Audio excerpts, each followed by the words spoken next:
Bunda yang dirahmati Allah, pada kesempatan kali ini saya diminta untuk membahas tentang Al-Quran dan bagaimana cara kita bisa memahami Al-Quran sampai kemudian kita benar-benar dekat dengan Al-Quran. Bunda yang dirahmati Allah, semua yang melekat dengan Al-Quran itu pasti menghadirkan kebaikan. Semua, apapun yang dilekatkan dengan Al-Quran pasti ujungnya jadi kebaikan. Misal, manusia terbaik bernama Muhammad bin Abdullah, Rasulullah Shallallahu Alaihi Wasallam. Kenapa disebut manusia yang terbaik? Karena kepadanya diturunkan Al-Quran. Bulan Ramadan dalam bulan Hijriyah disebut dengan Syahrul Mubarak, disebut dengan bulan yang terbaik. Kenapa? Karena di bulan Ramadan diturunkannya Al-Quran. Bahkan, mohon maaf lahir batin, setiap orang yang dekat dengan Al-Quran, setiap orang yang mempelajari Al-Quran, setiap orang yang memahami Al-Quran pasti diangkat derajatnya oleh Allah Subhanahu wa Ta'ala. Barangkali tadi Bunda sudah mendengarkan dari Ustadz Fatih Karim beberapa contoh portofolio orang-orang yang dekat dengan Al-Quran, kemudian Allah angkat derajatnya. Betul apa enggak? Misal, ya, Bunda tahu ibunya Syekh Sudes? Tahu? Kenal? Ya, saya kira, oh kenal. Ibunya Syekh Sudes itu, Allahu Akbar, dulu katanya Syekh Sudes itu sebelum kemudian tumbuh dewasa menjadi seorang imam di Masjidil Haram, dulu ibunya adalah seorang ibu yang sangat mencintai Al-Quran. Jadi kemana-mana itu ibunya membawa Al-Quran, kemana-mana ibunya bercerita Al-Quran. Bahkan ketika anaknya pun dibawa kemana-mana, ibunya senantiasa mengucapkan bahwa anak saya calon penghafal Al-Quran, calon imam Masjidil Haram, yang walaupun pada saat itu belum kebayang bagaimana caranya menjadi imam Masjidil Haram. Ternyata apa yang terjadi, apa yang dibawa, apa yang diarahkan, apa yang didekatkan menjadi kebaikan. Sampai hari ini kalau ibunda, kalau hadirin sekalian mendengar imam Masjidil Haram, pasti diantaranya siapa namanya? Imam Asy-Syudes. Betul? Ada seorang anak misalnya yang hafal Quran, yang mulia bukan hanya anaknya, tapi ibunya pun kemudian juga mulia. Maka pada bab ini, apa perintah daripada Nabi SAW? Saya teringat dengan sebuah hadis dari baginda Nabi. Bismillahirrahmanirrahim. Kun aliman au muta'alliman au muhibban au mustami'an wala takun khamisan. Terjemahin atau jangan ini? Kirain gini-gini tuh paham gitu. Kun aliman, jadilah orang yang memahami Al-Quran atau berilmu. Atau muta'alliman, jadilah orang yang belajar memahami Al-Quran. Atau yang ketiga, muhibban, jadilah orang yang mencintai Al-Quran. Atau yang keempat, mustami'an, jadilah orang yang senantiasa mendengarkan Al-Quran. Wala takun khamisan, janganlah jadi yang kelima. Ahilman, Ustadz Hilman, siapa yang kelima itu? Yang kelima itu aliman kagak, muta'aliman kagak, muhibban kagak, mustami'an kagak. Maka kalau enggak semua, dialah orang yang paling rugi dalam kehidupan kita. Punten, yang di sini kira-kira masuk kategori yang mana? Aliman, muta'aliman, muhibban atau mustami'an? Ini kan dari wajahnya hampir sama semua ini wajahnya. Ini Quran di luar kepala semua ini. Di mana maksudnya? Di neraka gitu maksudnya tentunya. Ustadz, mungkin kita nggak alim, mungkin kita nggak paham, mungkin kita nggak hafiz, mungkin kita nggak hafal. Boleh nggak masuk yang kedua? Apa itu? Muta'aliman, orang yang mau belajar Al-Quran. Sekarang Ahilman tanya, saya mau tanya kepada Bunda sekalian, dari sekian banyak ilmu yang Bunda miliki, dari sekian banyak kebiasaan membaca yang bunda sering lakukan, lebih banyak baca WhatsApp atau baca Quran? Jujur luar biasa. Muta'aliman, belajar Al-Quran, belajar Al-Quran, belajar Al-Quran. Maka mohon maaf ya, di antara yang membuat orang itu kenapa akan diberikan banyak keajaiban dalam hidupnya, karena dia senantiasa dekat dan belajar Al-Quran.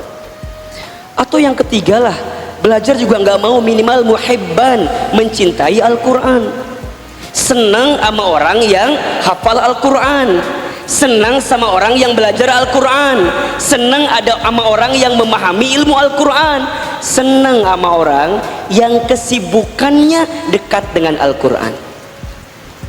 Coba saya mau tanya, ibu, kalau ada orang yang ngaji Qurannya bagus, senang apa enggak? Kalau ada orang yang hafal Quran, senang apa enggak? Ibu, kalau datang ke majelis ilmu, pengajian belum dimulai, yang ibu lakukan naon? Ngaji atau ngagibah batur teh? Kita mah kebanyakan sambil nunggu ustadz teh lain ngaji Quran, kadang-kadang melakukan hal-hal yang lain teh, betul apa enggak? Ada aja kegiatannya. Misal kan kita mah kalau ngaji teh suka bareng sama teman geng kitanya, jadi lamun ngaji teh bareng ini kabehanana kadinya duduk, tiba-tiba temannya teh belum datang teh, terus dia datang duluan, maka yang gigireun samping teh kan kosongnya, ku ibu teh udah di-tek heula ku ibu teh, di-tek ku kantong lah, di-tek ku karung lah nya. Betul apa enggak? Sambil orang teh nunggu datang, dia teh nanya sama kita teh kan, ece keluar juga ece. Udah nungguin kapan keluar ecenya. Misalnya masuk, kemudian kelihatan kosong, kan dia nanyanya, Cida punten. Oh namanya Cida. Oh iya Cida. Ece punten, itu di sampingnya kosong apa enggak? Kan udah kelihatan di mata teh kosong, tapi punten, saking jahilna orang, saking nggak mau berbagi dengan yang lain, ketika ada orang yang mau duduk, kita bilang begini, punten, padahal belum datang, tapi kita bilang apa? Punten, sudah ada yang ngisi. Cek si Ece odah tenunanya tadi, Ece ini siapa? Ada teman aku katanya, betul kan? Jadi orang mah sambil nungguan ustadz teh sambil menjaga kapling kita. Halo, betul nggak? Di dia aya nu kitu, nu mana jalmina?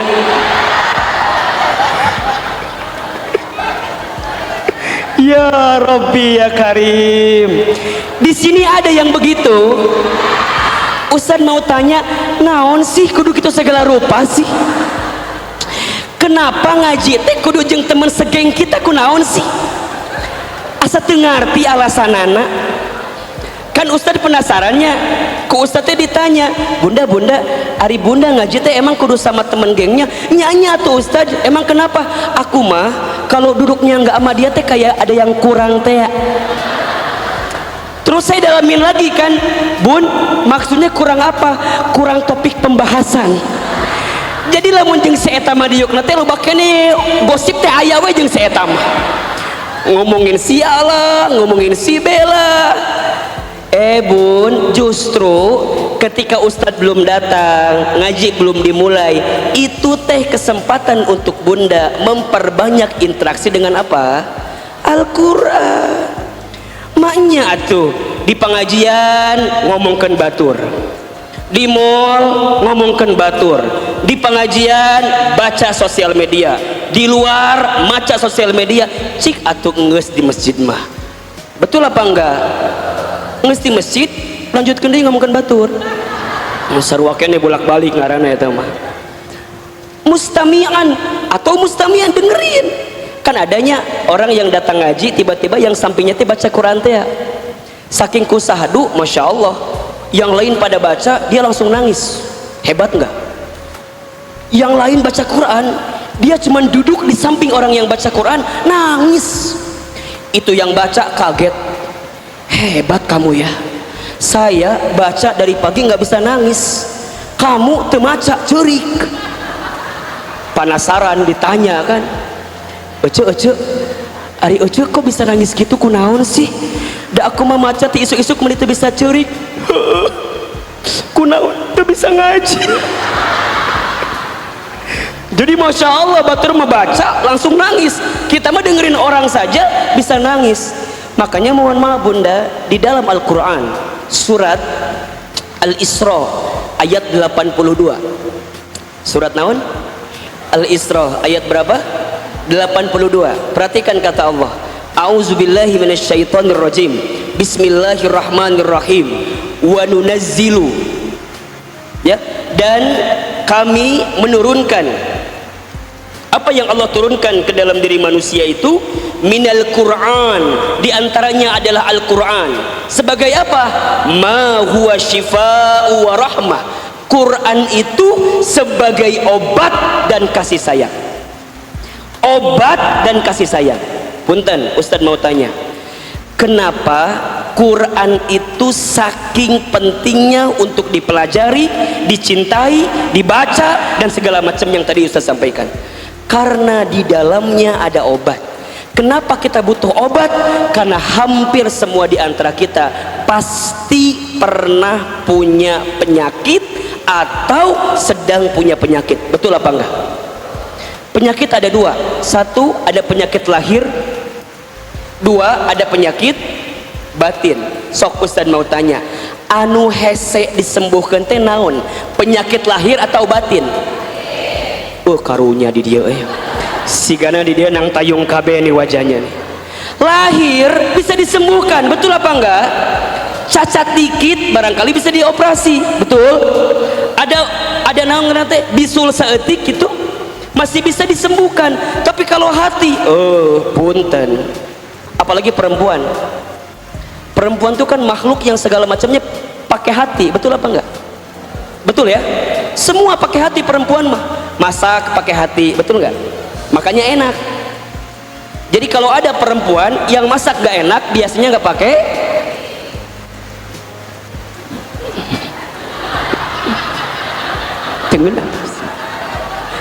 Tapi kalau masak pakai hati, demi Allah, setidak enaknya eta masakan kalau pakai hati nikmatah. Betul apa enggak? Tapi tergantung suamina oge sih. Lamun suamina pakai hati, kumaha keayaan eta masakan pasti dinikmati, betul apa enggak? Bikin kopi, punten, kalau pakai hati manis, kalau nggak pakai hati campur sianida, dekeul ka salakina, campurkan, nggak pakai hati, betul apa enggak? Jadi semua yang pakai hati itu pasti akan nikmat.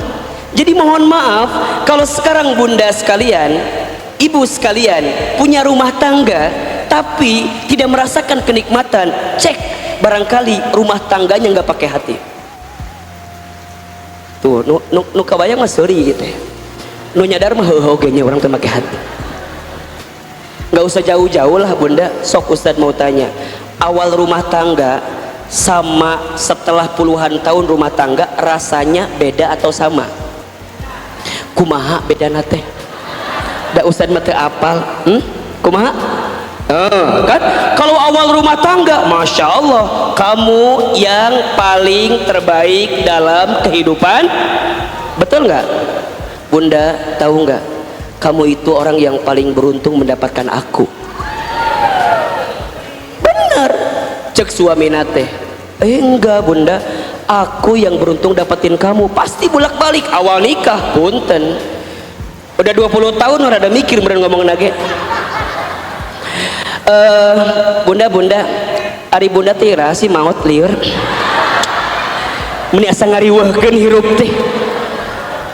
Dulu awal nikah kamu yang paling aku cintai, aku tak bisa hidup tanpamu. Kenapa setelah puluhan nikah berubah? Berarti ada rasa yang berbeda. Kalau ada rasa yang berbeda berarti ada hati yang dan diantaranya Kenapa penyakit hati itu bisa muncul? Gampang jawabannya, jauh dari Al-Quran. Suami ibu, kenapa cintanya berkurang sampai hari ini? Tanya. Jarang barangkali suami ibu jauh dari Al-Quran. Ibu, kenapa Ustaz ya? Aku terlihat suami teh meni asa keheul we nu aya. Hayang buru-buru nalkinan ayeuna keneh. Mending kadang-kadang nalkinan mah bener tuh. Kenapa ibu tidak tumbuh rasa cinta? Kenapa tak tumbuh rasa sayang? Kenapa tak tumbuh rasa ikhlas? Gampang, jauh dari Al-Quran. Kenapa lihat suami bawaannya tuh dengki banget? Ustaz, kunaon tuh salaki orang. Kenapa ibu punya suami teh? Ustaz, kunaonnya udah makin kesini teh asa sini ninggali manehna teh. Bun, kalau jauh dengan Quran, di hati kita yang ada kedengkian, kebencian segala rupa. Yang teringat bukan kebaikannya, yang teringat keburukannya. Simple. Ustadz, kenapa ya kok kalau lihat anak greget? Jauh di Quran. Ada orang yang lihat suami, walaupun suaminya punten, walaupun suaminya sekelas Firaun. Tahu sekelas Firaun? Siapa istrinya? Siapa? Asiyah, ieu mah Siti Badriah deui. Siti Badriah cenah. Lamun teu apal urang. Asiyah punya suami sekelas Firaun. Pertanyaan Ustaz, apakah ada kebencian dari Asiyah? Tidak. Apakah ada kedengkian dari Asiyah? Tidak. Kenapa? Karena Asiyah tahu dan dekat dengan Allah. Kalau bahasa hari ini, dekat dengan petunjuk Allah, yaitu Al-Quran. Bunda, yang dekat sama Quran mah syifa bawaannya, obat. Kenapa Ustadz bilang penyakit hati? Karena penyakit hati mah penyakit anu paling susah disembuhkan. Fi qulubihim maradun fazadahumullahu marada. Dalam hati manusia ada penyakit, hatinya berpenyakit. Kalau hatinya berpenyakit, fazadahumullahu marada. Penyakit yang lain nambah karena hati. Betul apa enggak? Wajah ibu, iya rumek iya gitu. Wajah ibunya, wajah kita rumek atau enggak, gimana hati? Bener. Ibu tadi pagi di rumah tangga ada masalah, datang ke pengajian, demi Allah cemberut we terus menerus, hatena bermasalah. Walaupun Ustadz udah luar biasa ceramahnya, lucu, orang lain pada senyum ketawa, mana nama naon eta teh kana lieur loba masalah, penyakit wajah berubah, hati mempengaruhi wajah kita. Makanya punten, kalau bunda lihat Ustadz Ilman kan glowing gitunya, brightness gitu ya, shiny gitu ya. Ulah nanya sama Ustadz pakai make up apa? Enggak. Iya rada bodas we tadi syuting di TVRI can disusut make up nak. Jadi pokoknya kalau kajian pagi kenapa Ustadz bright? Emang aya make upan saeutik. Jadi itu can dipupus bun, mesti kena aya shading aya. Beh tirus di kamera. Cenah. Ada hidung mancungin. Punten, ini mah cuman rupa casing, betul apa enggak? Tapi kalaupun Ustadz ini disusut tetap kok glowing juga. Serius. Kenapa Ustadz? Hati ibu secantik apapun, hatinya berpenyakit, gak akan cantik. Betul apa enggak? Punten, orangnya ganteng, pernah nggak ibu lihat yang begini? Ganteng sih tapi nggak menarik, pernah nggak yang gitu? Kasep sih tapi nggak menarik. Tapi ada orang yang si Ustadz Hilman teh nggak biasa wajah nama, ngandukanya meni asa kumaha we gitu. Ini mah Ustadz mah, ini mah jujur apa adanya we. Sama kayak bunda, nggak usah jauh-jauh lah. Kan semua perempuan itu cantiknya. Ustadz mah yakin tidak ada perempuan yang dilahirkan dalam keadaan yang tidak cantik. Semua perempuan itu cantik. Yang membuat tidak cantik bukan keadaannya, tapi dirinya yang merasa dirinya tidak cantik. Bener tuh? Kumaha contohna? Ibu lamun keur ngaca, yang dilihat kekurangan wajah kita atau kelebihan wajah kita? Kunaonnya cabiki. Nah, hanya jadi pesek eta yang ibu poles dan potret itu kekurangan. Ibu kenapa nggak mikir gini? Ya Allah, alhamdulillah ya, mata saya masih dua. Kabayang telemun hiji kieu. Kabayang. Ya kan? Ibu mah pipi, alhamdulillah pipi ibu teh masih ada. Kumaha lamun lempeng eueuh pipian. Kenapa bisa seperti itu Ustadz Hilman? Hati, betul apa enggak? Makanya hati-hati dengan penyakit hati. Penyakit hati itu, ibu sehat saja, hatinya nyeri hati, ngadadak tah nyeri cangkeng. Betul apa enggak? Ibu teh fisik normal, tadi pagi suami marah-marah, ngadadak tah nyeri beuteung. Oh, sakit perut, mules. Kenapa? Suami nyakitin hati ibu. Nah, tidak ada jawaban dari semua itu kecuali Al-Quran, syifa. Nabi SAW ketika banyak dibully, ketika banyak dihina, ketika banyak dijatuhkan, kemudian Nabi memilih sebuah tempat namanya Gua Hira. Ketika Gua Hira, Allah tahu Nabi sedang galau, Allah tahu Nabi sedang goncang, Allah tahu Nabi sedang gelisah. Kemudian turun malaikat Jibril mengatakan satu kalimat yang kemudian menjadi wahyu yang pertama, Iqra bismi rabbikal ladzi.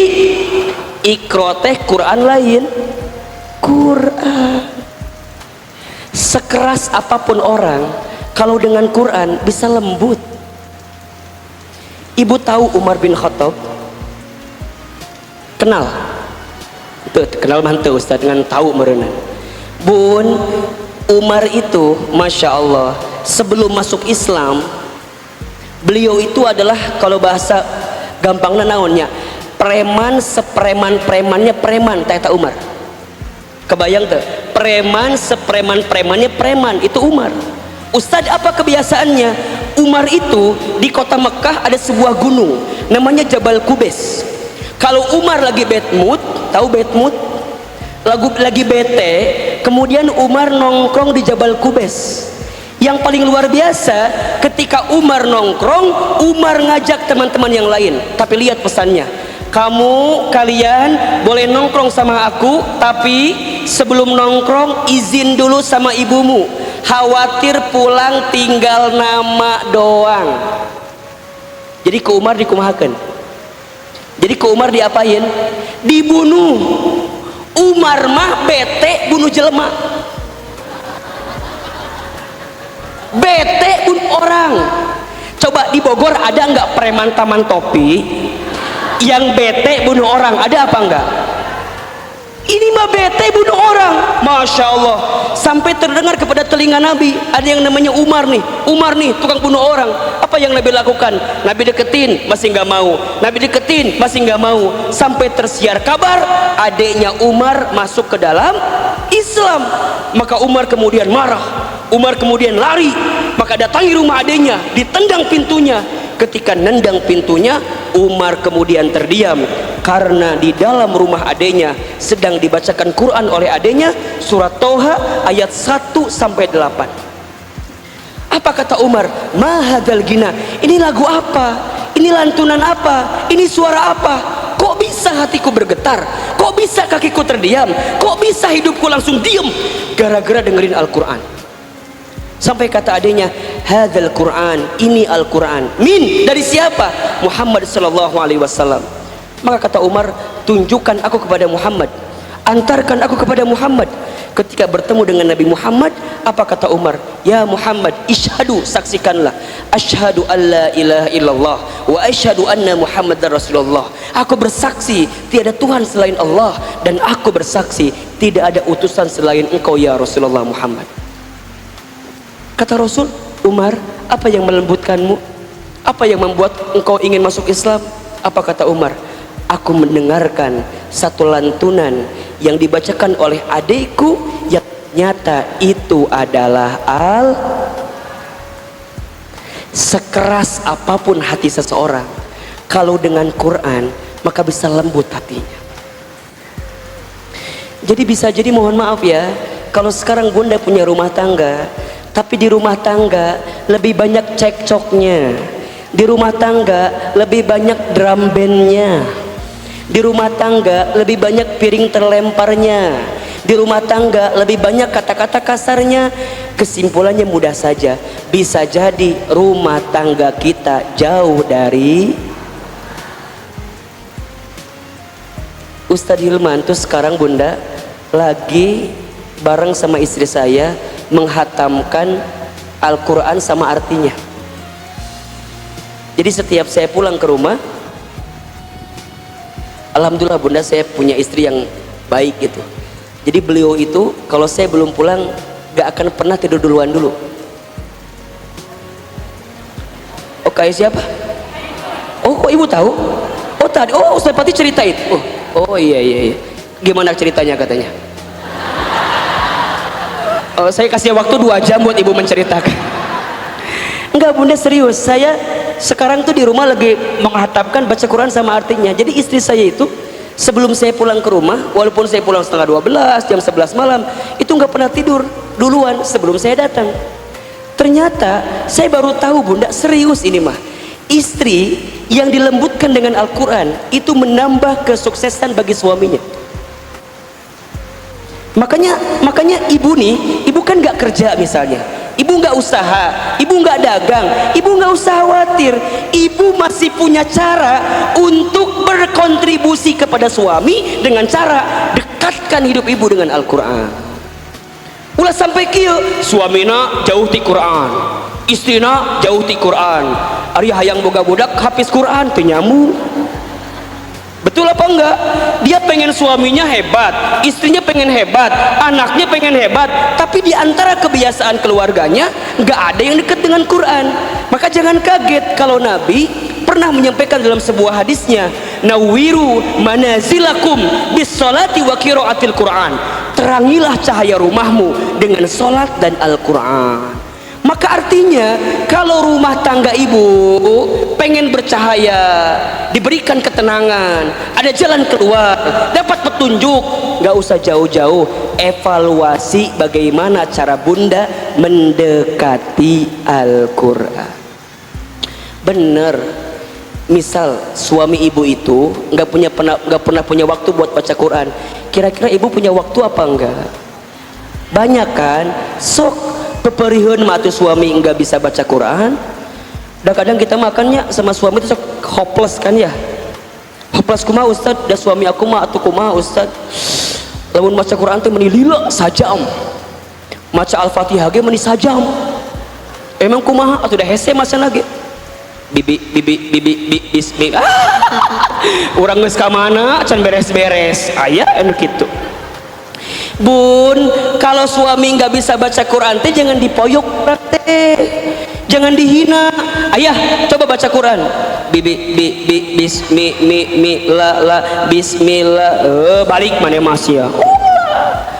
Ayah teh kenapa tuh mending nggak bisa baca Quran gitu?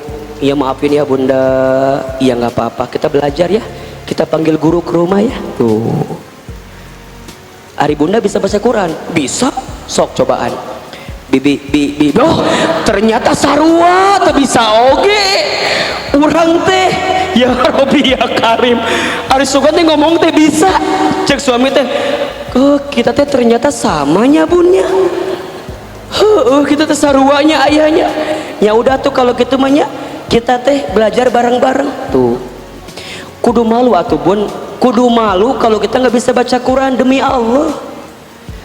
Bahkan dalam hadis lain disebutkan tingkatan surga itu bunda akan ditentukan seberapa hebat kita dekat dengan Al-Quran. Bahkan kalau bunda nggak bisa menghafalkan, harusnya menghafal Qurannya.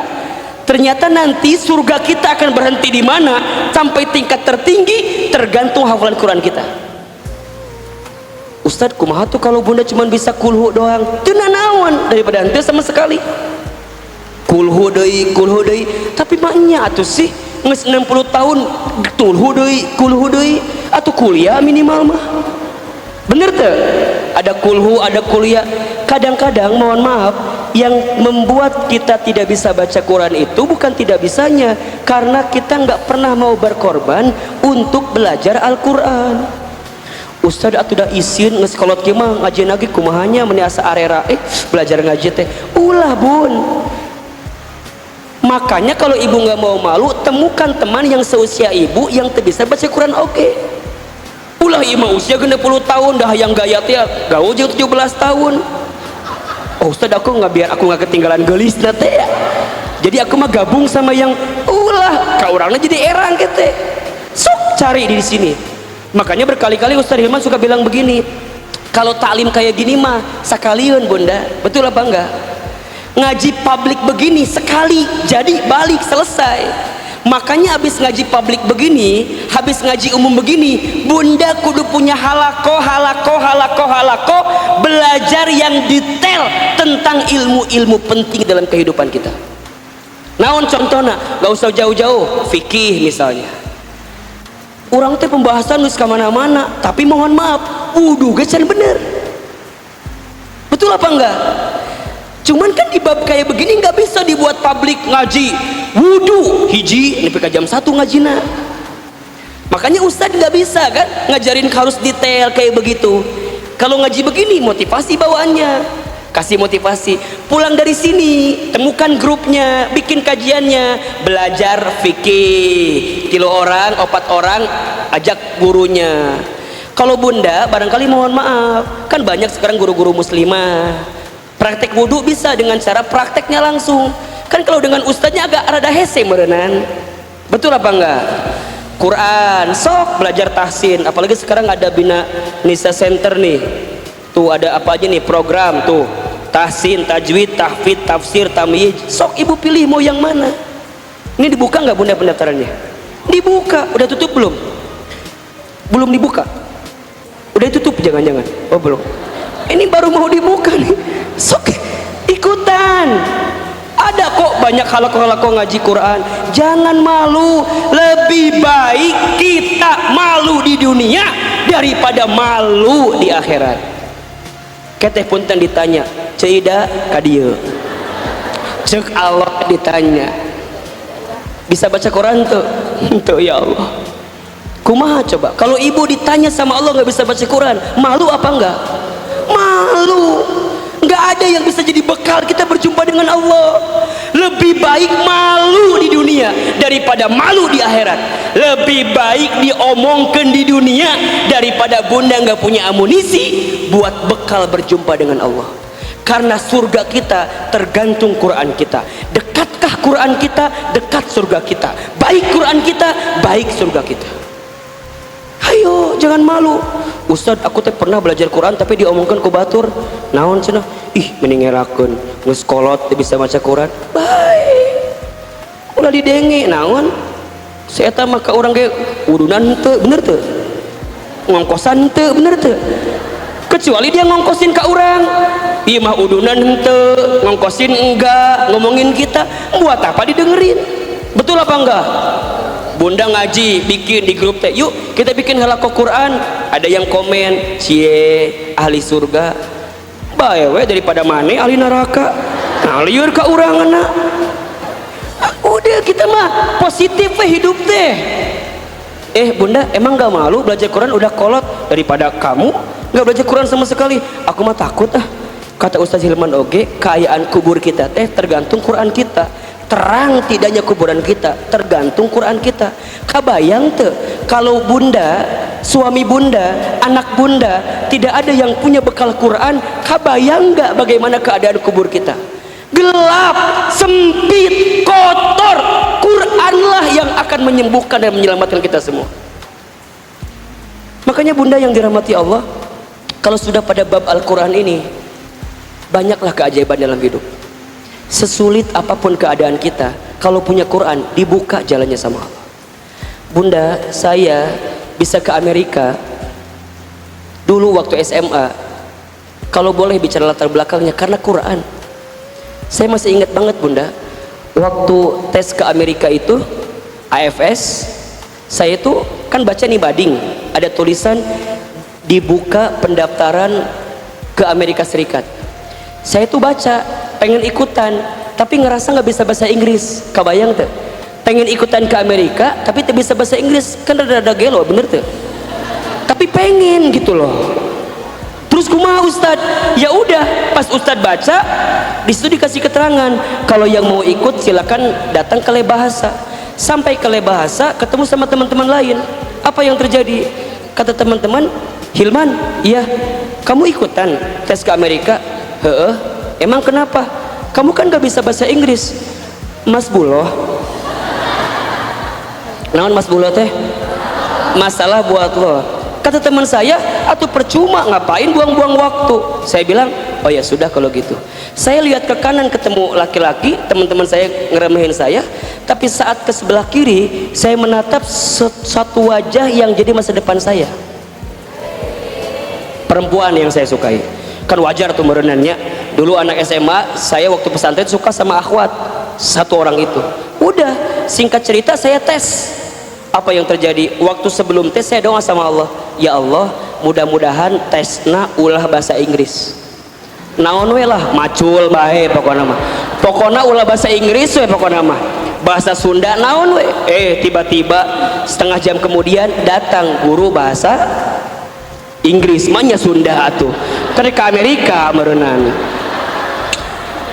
Masya Allah bun, dan ternyata benar. Eta guruna ngomong begini, gurunya, baik anak-anakku sekalian, silahkan disiapkan kertas 1 lembar. Set, keluarkan. Masing-masing di antara kalian harus membuat profil diri dengan bahasa Inggris. Cek saya teh, nges imah bubar we. Oh iya, suka teh. Lanjut gak bu ceritanya nih? Tapi ini udahan kumaha dong. Oh nggak namanya tanggung lah ya. Udah, daripada terlanjur saya tulis akhirnya, my name is Hilman Fauzi Nugraha, I want go to America, insya Allah. Tanda tangan weh, Hilman Fauzi. Itu minimal 1 halaman. Saya nulis cuma 3 baris hungkul. Dikasih waktu minimal 30 menit. Saya 3 menit beres. Udah, daripada pusing kan, saya bilang, Pak selesai. Saya anterin ke depan, teman-teman saya pada ngeliatin, wow, 3 menit loh bos. Udah saya kumpulin, guru saya lihat, Masya Allah, seminggu kemudian diumumin yang lolos tingkat Jawa Barat. Kan dari Garut ke Jawa Barat, yang ikutan tes tahu nggak berapa orang? 22 orang. Yang lolos tahu nggak berapa? 22 orang. Jadi nggak ada yang keren kan, biasa aja, biasa aja. Udah, yang pertama kali saya cari namanya bukan nama saya dulu, tapi yang pertama kali saya cari adalah nama perempuan yang saya sukai dulu. Kenapa? Karena bagi saya kebahagiaan orang yang saya cintai kebahagiaan saya juga. Dulu gitu. Udah, ternyata nama dia nomor 4. Masya Allah, sampai ke bawah nomor 22.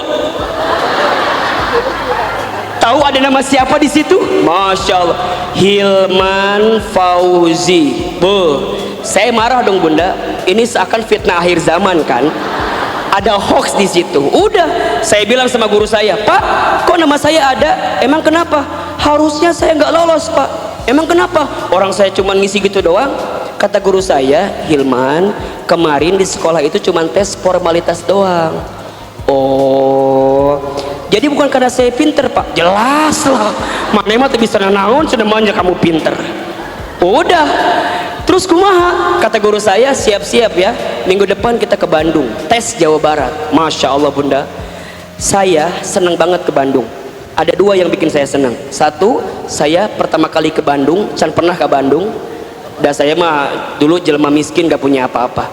2, saya senang juga karena ke Bandung bersama perempuan yang saya sukai. Walaupun kita kan duduknya nggak bareng, dia di depan saya di belakang, tapi kan minimal menatap langit yang sama. Maksudnya teh langit bus gitu maksudnya teh. Udah, berangkat ya bun ke sana. Bunda, sampai di Bandung kirain cuman sedikit.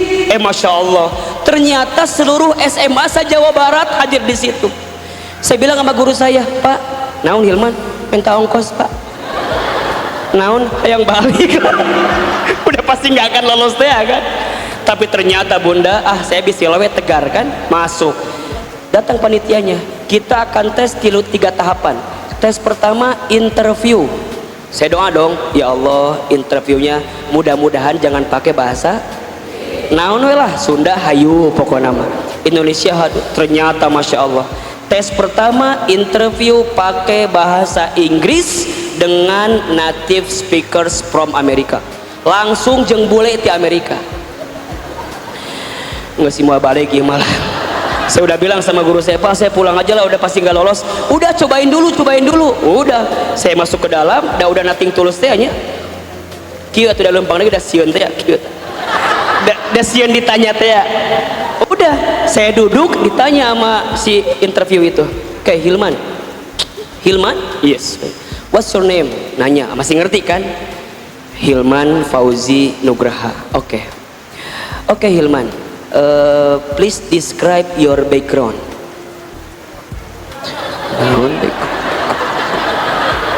Describe your background. Saya tuh ingat kalau bikin acara suka bikin backdrop kan hampir sama lah gitu. Udah saya bilang, no, I don't have background. Saya nggak tahu. Kata dia, no Hilman, tell me about your family. Oh, keluarga mah tuh. Yes, I have family. My dad is dead, udah meninggal. Masih inget banget tuh. My mom is sick gitu. Terus I have 6 brothers and I have 3 sisters. I have happy family.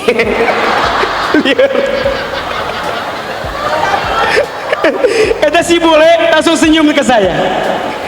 Langsung dia nanya gini ke saya, oke Hilman, saya masih ingat kata-katanya, cuman kira-kira gini lah. Why is our reasons if I was joining you in America? Sekarang udah bisa. Dulu mah kira-kira begitulah. Apa alasan kami memilih kamu ke Amerika? Gitu pertanyaannya. Saya bilang, no. Maksudnya nggak usah ada alasan lah. Pilih saya we daripada liur gitu kan. Dibolak-balik mungkin pusing kali dia ya. No, what is your meaning no?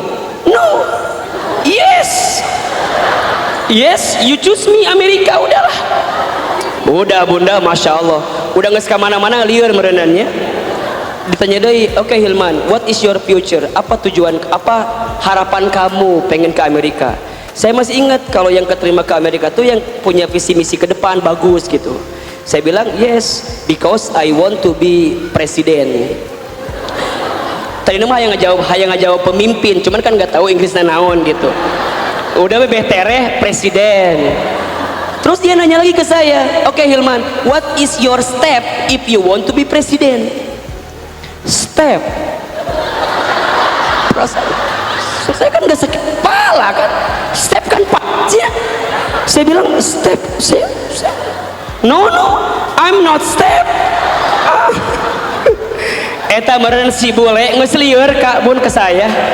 Cek si bule teh, oke Hilman katanya, you are crazy meren. Udah enough cenah.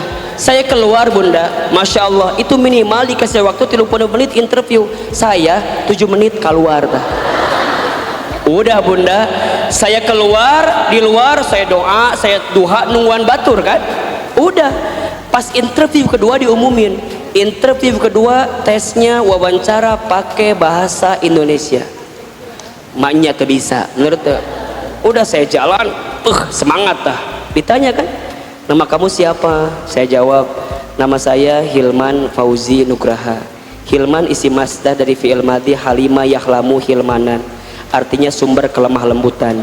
Fauzi artinya hadiah, Nugraha artinya anugerah. Saya panjang, jadi Hilman Fauzi Nugraha artinya orang yang lemah lembut yang akan diberikan hadiah berupa anugerah lolos ke Amerika Serikat.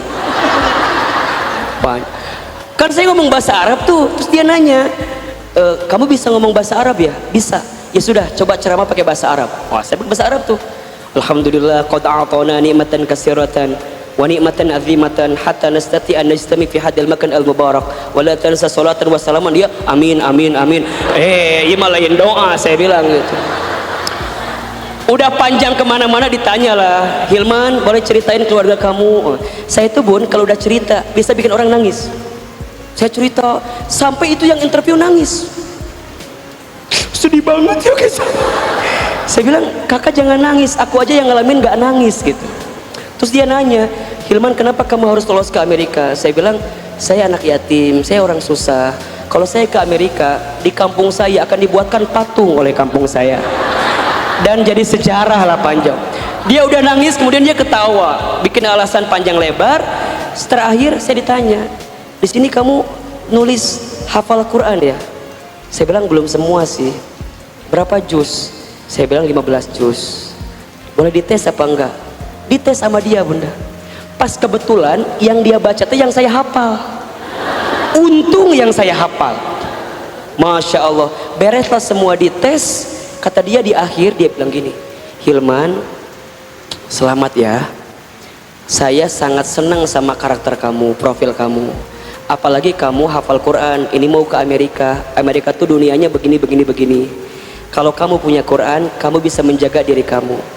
Jangan bilang sama siapa-siapa ya, insya Allah kamu salah satu yang akan lolos ke Amerika Serikat.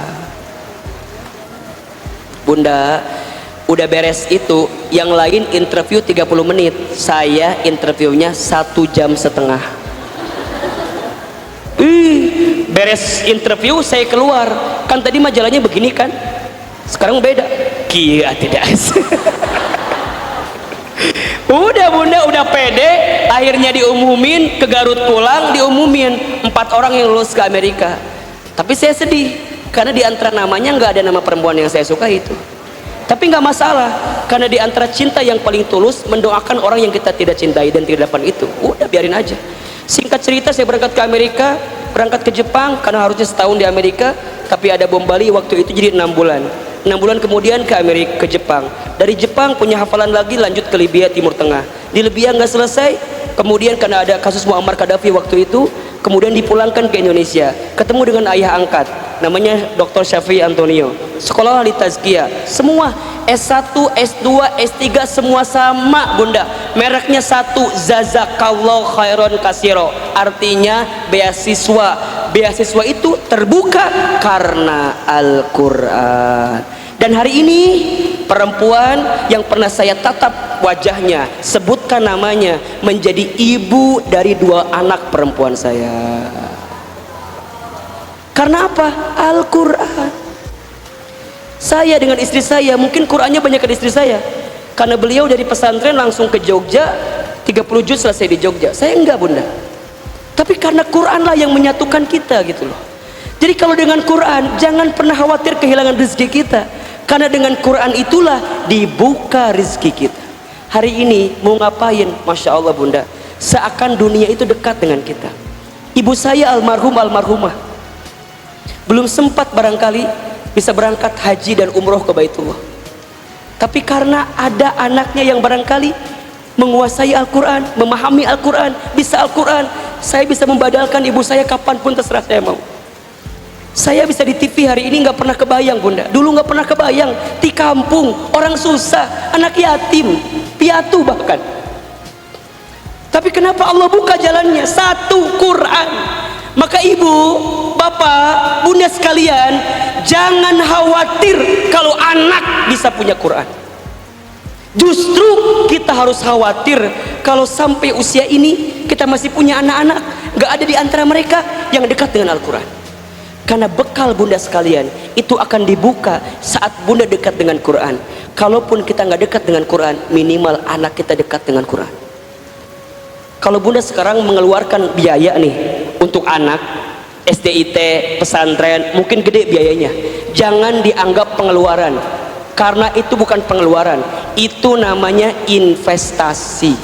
Kalau pengeluaran dikeluarkan habis, kalau investasi dikeluarkan balik lagi.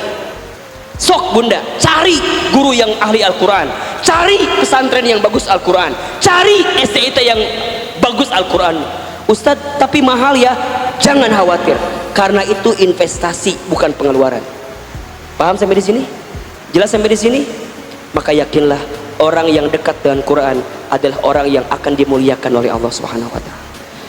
Mudah-mudahan setelah dari sini Bunda punya agenda merapikan kehidupan kita. Coba tengok suami kita, tengok diri kita, tengok anak-anak kita, tengok keluarga kita. Kalau masih jauh dari Al-Quran, maka sudah saatnya hidup kita perbaiki dengan Al-Quran. Baik Bunda, terakhir angkat kedua telapak tangan kita. Kita berdoa kepada Allah Subhanahu wa Ta'ala. Ustadz barangkali ngasih motivasi ke Bunda agar bisa dekat dengan Al-Quran, karena itulah modal kehidupan kita, itulah modal kita semua. Al-Fatihah. Alhamdulillah Ar-Rahmanir-Rahim Malik Iyyaka na'budu wa iyyaka nasta'in Ihdinas siratal mustaqim Siratal ladzina an'amta ghairil maghdubi 'alaihim waladdallin. Istighfar 3 kali. Astagfirullahaladzim, Astagfirullahaladzim, Astagfirullahaladzim. Sama-sama kita baca doa khatmil Quran agar Allah merahmati hidup kita. Allahumma arhamna bil Quran waj'alhu lana imama wa nura wa huda wa rahmah. Allahumma zakkirna minhu ma nasina wa 'allimna minhu ma jahilna warzuqna tilawatahu ana al-laili wa atrafan nahar waj'alhu lana hujjatan ya rabbal alamin. Istighfar 3 kali. Astagfirullahaladzim, Astagfirullahaladzim, Astagfirullahaladzim. Angkat kedua telapak tangan kita, tundukkan kepala kita, tutup kedua mata kita. Yakinkan dalam hati setiap doa-doa kita adalah doa-doa yang didengar oleh Allah Subhanahu wa Ta'ala. Auzubillahi minasyaitonirrajim. Bismillahirrahmanirrahim. Alhamdulillahirabbil alamin. Hamdan syakirin, hamdan na'imin, hamdan yuafi ni'amahu wa yukafi mazidah. Allahumma salli ala sayyidina Muhammadin wa ala alihi wa sahbihi ajmain. Ya Allah ya Rabb, Engkau yang maha mendengar setiap keluh kesah kami. Ya Allah ya Rabb, Engkau yang maha melembutkan hati kami. Ya Allah ya Rabb, Engkau yang memudahkan setiap urusan kami. Ya Allah ya Rabb, Engkau yang meringankan setiap persoalan hidup kami. Ya Allah ya Rabb, kami mohon ampun ya Allah jikalau hidup kami selama ini masih jauh dari Al-Quran. Kami mohon maaf ya Allah jikalau hidup kami selama ini masih jauh dari Al-Quran. Ya Allah ya Rabb, maafkan mata kami ya Allah jikalau lebih banyak membaca sesuatu yang tidak baik. Lebih banyak mata kami digunakan melihat yang tidak baik.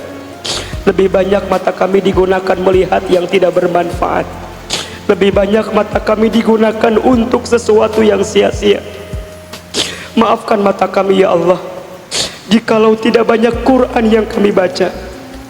Maafkan mata kami ya Allah jikalau tidak banyak Quran yang kami seringkali perhatikan. Maafkan telinga kami ya Allah jikalau bukan Quran yang sering kami dengarkan. Maafkan mulut kami ya Allah jikalau bukan Quran yang sering kami ucapkan.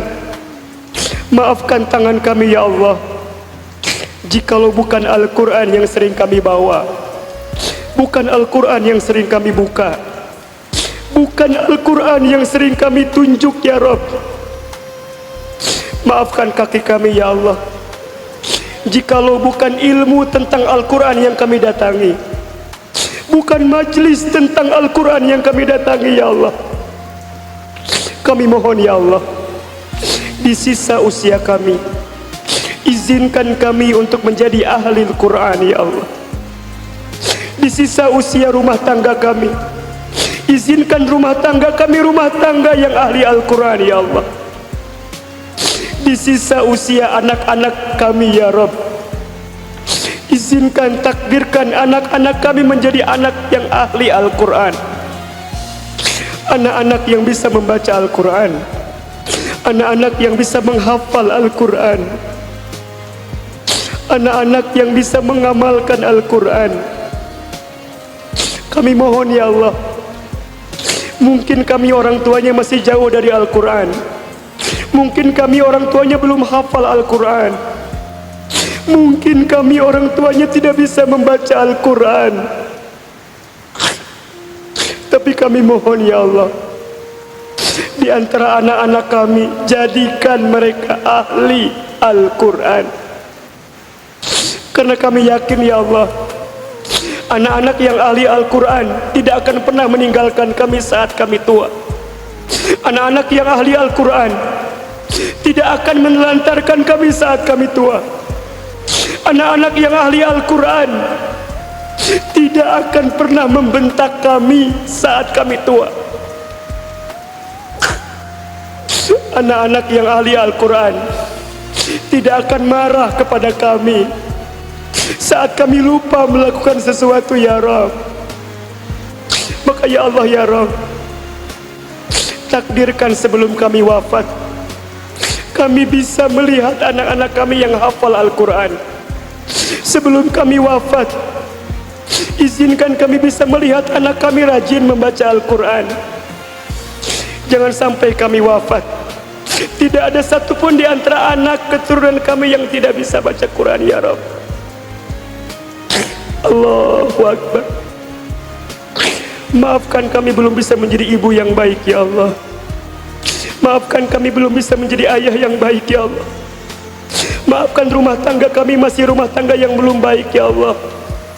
Maafkan keluarga kami lebih sibuk dengan dunia ya Allah.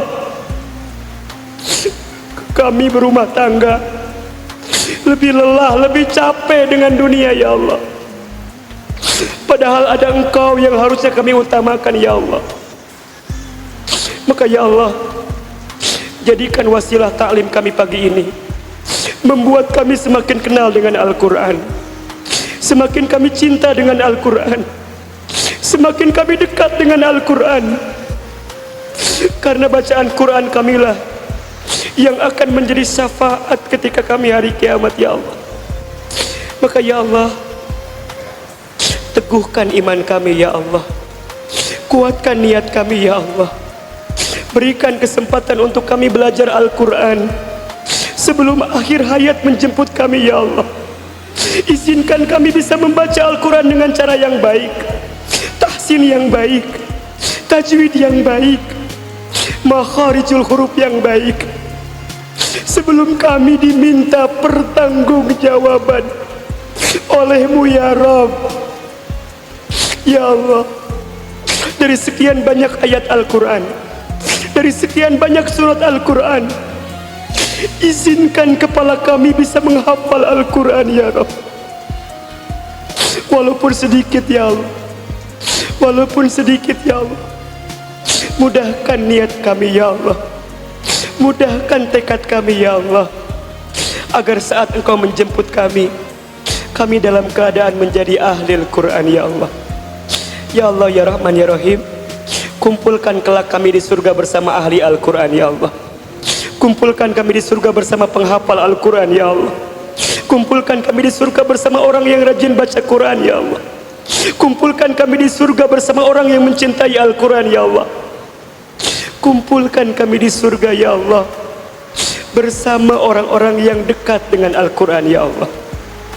Rabbana zalamna anfusana wa illam taghfir lana wa tarhamna lanakunanna minal khasirin. La ilaha illa anta subhanaka inni kuntu minadh dhalimin.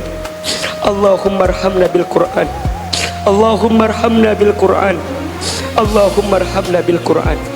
Rabbana taqabbal minna innaka antas samiul alim wa tub alaina innaka antat tawwabur rahim. Rabbana atina fid dunya hasanah wa fil akhirati hasanah wa qina azabannar. Subhana rabbika rabbil izzati amma yasifun wa salamun alal mursalin walhamdulillahi rabbil alamin.